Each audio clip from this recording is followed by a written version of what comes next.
मेरा हो मन स्वदेशी, मेरा हो तन स्वदेशी, मर जाऊं तो भी मेरा होवे कफन स्वदेशी। भागवती जी ने ये जो कहा ना सुबह की लार बहुत कीमती होती है, मैंने इस पर थोड़े कुछ एक्सपेरिमेंट किए पिछले एक आध साल। बहुत सारे कुछ पेशेंट ऐसे हैं जिनको डायबिटीज है, और डायबिटीज की कंडीशन में आप जानते हैं कि कोई घाव हो जाए, घाव तो जल्दी भरता नहीं। तो मेरे पास ऐसे कुछ 8-10 पेशेंट हैं जिनको ऐसी ही कंडीशन है। डायबिटीज होने के कारण शरीर में फुंसी हो गई, फोड़ा हो गया, घाव बढ़ गया, वो भरता नहीं। मैंने उनको दवाएं बंद किया होम्योपैथी का। फिर मैंने कहा भैया, भागवती जी ने कहा कि सुबह की लार बहुत कीमती है, तुम ऐसा करो सुबह उठते ही जो लार है ना उसको लगाओ तुम्हारे घाव पे, और आप देखेंगे चमत्कार। 15 से 20 दिन में घाव भरना शुरू, 3 महीने में बिल्कुल बराबर। एक तो मेरे पास गैंग्रीन का पेशेंट है, गैंग्रीन हुआ, डॉक्टर कहता था पैर काटना ही पड़ेगा इसका, कुछ होता नहीं अभी। और कोई, उसने बेचारे ने साल भर लार लगा लगा के ही अपना ठीक कर लिया। तब मेरे समझ में आया कि जानवर हमसे ज्यादा होशियार, चोट लगते ही वो चाटना शुरू कर देते हैं। फिर मैंने एक और एक्सपेरिमेंट किया। मेरे पास कुछ छोटे बच्चे हैं जिनको चश्मे हैं आंखों पर। अब उनके मां बाप बहुत परेशान है कि ये चश्मा कैसे उतरे, मोटे मोटे चश्मे हैं छोटे बच्चों। तो मैंने उनको भी सिखा दिया, देखो सवेरे सवेरे सोकर उठो और मुंह का थूक आंख में लगाओ काजल की तरह से। तो बच्चों ने चालू कर दिया। बच्चे बहुत भोले होते हैं, सीधे होते हैं, कोई भी बात अगर समझ में आए तो करते। अब आपको हैरानी होगी कि चश्मे उतर गए सिर्फ ये लार लगाने से। आप भी करके देख लीजिए जिनको भी चश्मे। बस अंतर इतना है कि बच्चों को जल्दी उतरे, आपको थोड़ा देर में उतरेंगे लेकिन उतर जाएंगे।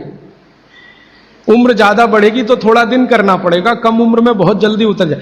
आंखों की रोशनी बढ़ानी है तो मुंह की लार सुबह सुबह की आंखों में लगाइए काजल की तरह से। और एक बताता हूं, एक बीमारी आती है जिसको हम कहते हैं कंजक्टिवाइटिस, आंखों की बीमारी है। अक्सर उसमें आंखें लाल हो जाती हैं, आंखों में बहुत जलन होती है, जैसे खून उतर आया हो आंखों में, वो कंडीशन हो जाती है। कोई भी आयुर्वेद की दवा आप खाएंगे 3 से 4 दिन में ही बीमारी ठीक होती है। लेकिन अब की बार अगर ये बीमारी आए तो आप ये करना, सुबह सुबह उठते ही मुंह की लार लगाना, 24 घंटे के बाद आपको पता ही नहीं चलेगा बीमारी कहां गई। 24 घंटे में ही ठीक होता है कंजक्टिवाइटिस। अगर बच्चों में बचपन से आंखों के ऐसे कोई रोग हैं, जैसे मेरे पास एक छोटा बच्चा है 8 साल का है, उसका मैं ट्रीटमेंट कर रहा हूं, उसकी आंखें टेढ़ी हैं, वो देखता कहीं है और दिखता कहीं है, उसको ऐसा है। अब उसके माता पिता गरीब हैं और वो ऑपरेशन का खर्चा नहीं उठा सकते। उस बच्चे पर मैं यही एक्सपेरिमेंट कर रहा हूं। लगभग मुझे 4-4.5 महीना हो गया है, और उसका टेढ़ापन, जिसको हम लोग हिंदी में कहते हैं भेंगापन, उसका भेंगापन लगातार कम हो रहा है और आंखों की पुतलियां बिल्कुल बीच में सेट हो रही। तब मुझे थोड़ी जिज्ञासा हुई और मैंने एक बहुत बड़े वैज्ञानिक को पूछा दिल्ली में कि ये लार में क्या है, एक्चुअली इसका एक्टिव इंग्रेडिएंट क्या है। तो उन्होंने कहा भैया जितने एक्टिव इंग्रेडिएंट मिट्टी में है वो सब लार में है। तो मैंने आपको बताया मिट्टी में 18 एक्टिव इंग्रेडिएंट्स हैं, लार में वो सब के सब हैं। इसलिए लार शरीर के लिए बहुत ही कीमती है, बेशकीमती है, इसको कभी नष्ट नहीं करना। इसकी मदद से आप बहुत सारे रोग ठीक करते हैं। और 2-4 बातें बता दूं क्या क्या रोग और ठीक कर सकते हैं। आपके शरीर में कोई दाग हो गया, धब्बा हो गया, जैसे जल गए, जलने का दाग होता है ना, उस पर नियमित रूप से सवेरे की लार की थोड़ी थोड़ी मालिश करते रहिए। 6-8 महीने में धब्बा बिल्कुल साफ हो जाए, जले हुए का धब्बा। शरीर में और कोई ऐसा अंग में सफेद दाग दिख रहा है, या काला दाग हो गया, या फलाना हो गया, या ढिमाका हो गया, एक्जिमा हो गया, मान लो खराब बीमारी की बात करूं, एक्जिमा हो गया, एक्जिमा पे रोज सुबह की लार लगाइए, मालिश करते रहिए, 6-8 महीने के बाद देखिएगा साफ। और एक्जिमा से भी ज्यादा खराब बीमारी है सोराइसिस, वो भी ठीक होती है इसी लार से। बस इतना है कि साल भर करना पड़े।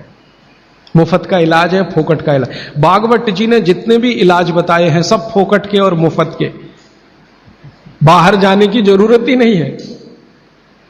तो आप स्किन डिसीज में इसका एक्सपेरिमेंट करिए। आंखों की बीमारियों में इसका एक्सपेरिमेंट करिए, घाव हो जाए कहीं शरीर में उस पर एक्सपेरिमेंट करिए, फोड़े फिंसियों पर इसका एक्सपेरिमेंट करिए। मैंने ये चारों एक्सपेरिमेंट किए, बहुत अच्छे रिजल्ट हैं, आप भी करिए, रिजल्ट आपको भी मिलेंगे। बस इतना ही है कि आप दूसरों को भी बताते जाइए। तो आपने अपना दुख तो कम कर लिया, आप दूसरों का भी कम कराइए ना, तभी मोक्ष जाएंगे।